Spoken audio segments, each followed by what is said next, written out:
एक जीवन के किसी भी आयु में, चाहे बाल अवस्था में हो, युवा अवस्था या बुजुर्गी में, ये एक भक्तिमय जीवन जिया जा सकता है। जिस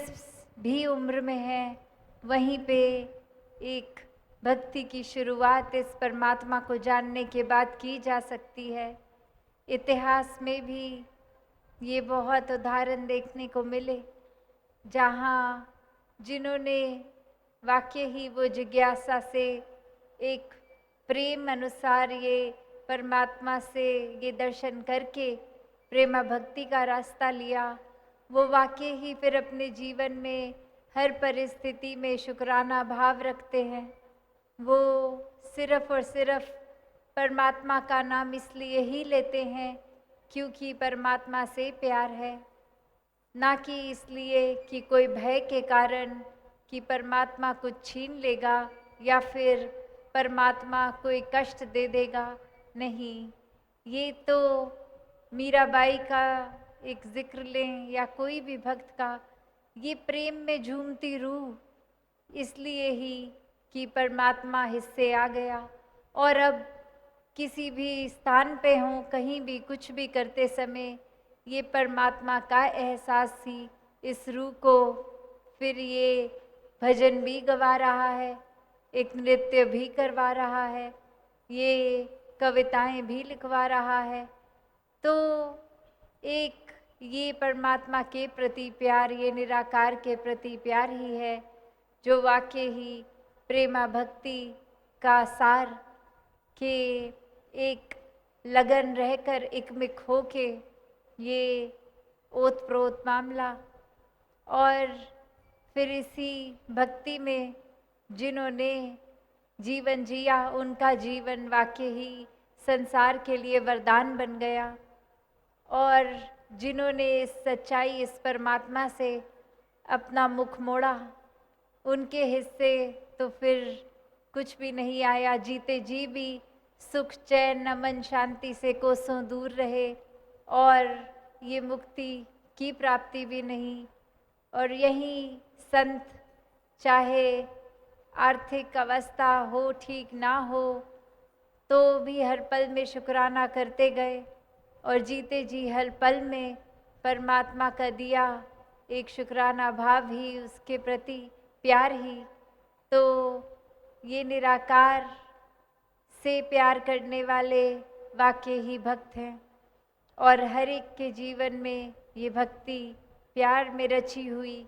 एक हासिल हो सकती है। एक कहानी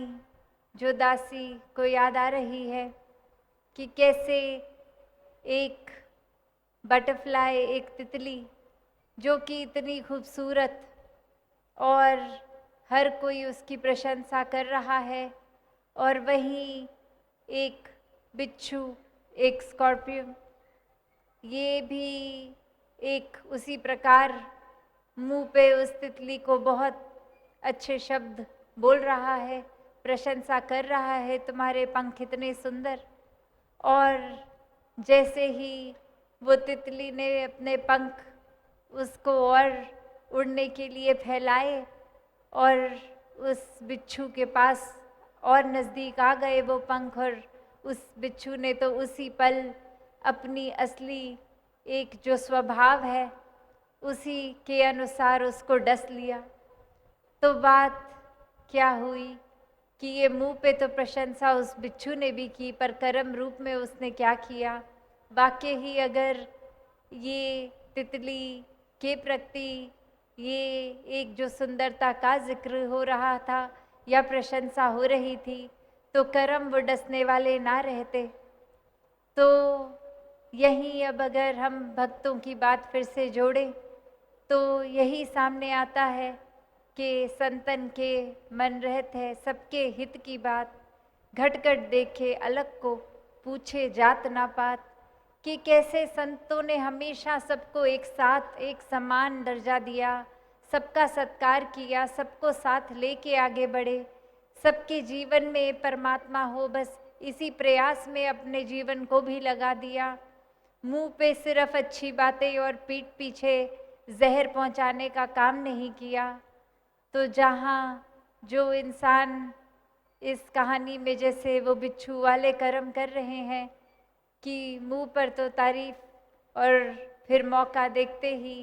दुख पहुंचाना, कष्ट देना,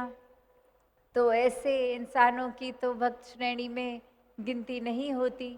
चाहे दिखावे में तो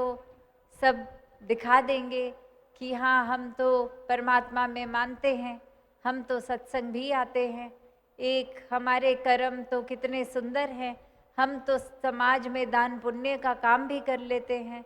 एक वाहवाही हमारी बहुत है। तो ऐसा करना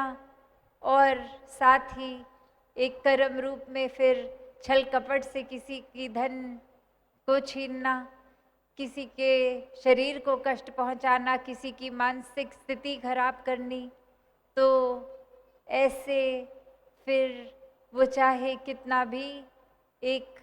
अपने आप को इंसान धार्मिक श्रेणी में गिनवाए,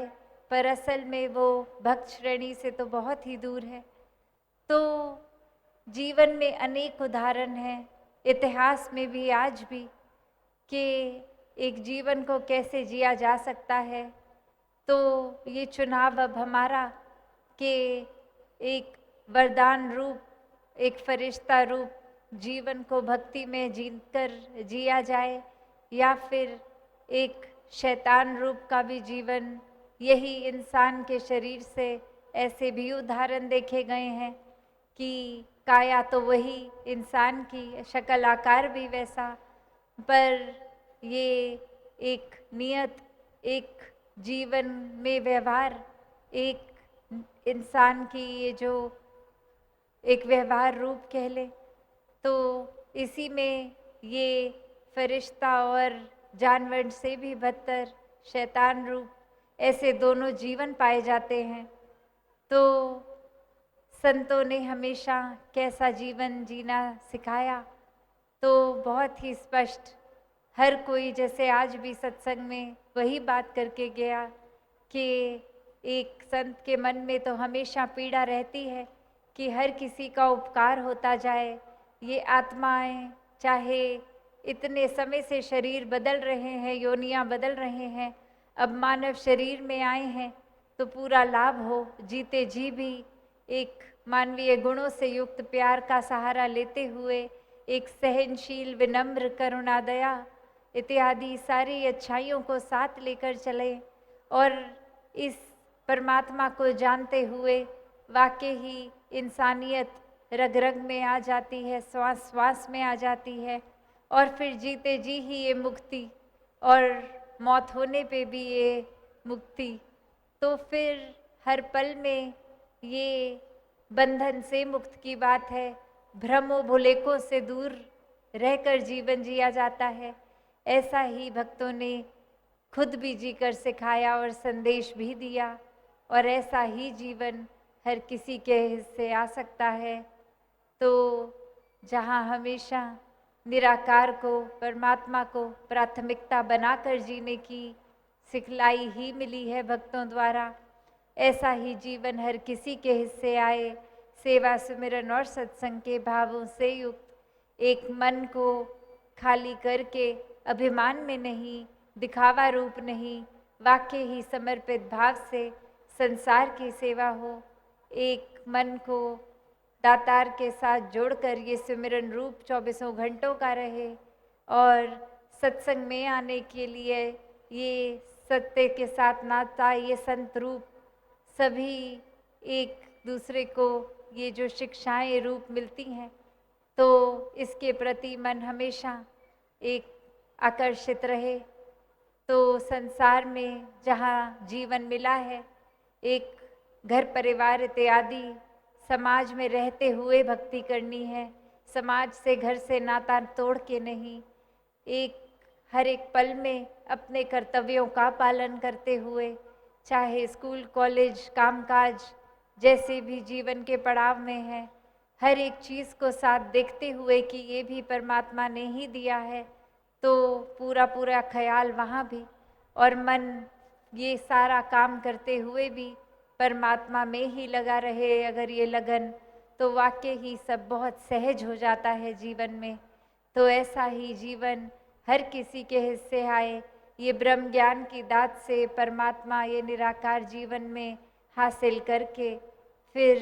हर पल प्रेमा भक्ति करते हुए अपने जीवन को हर कोई जिए।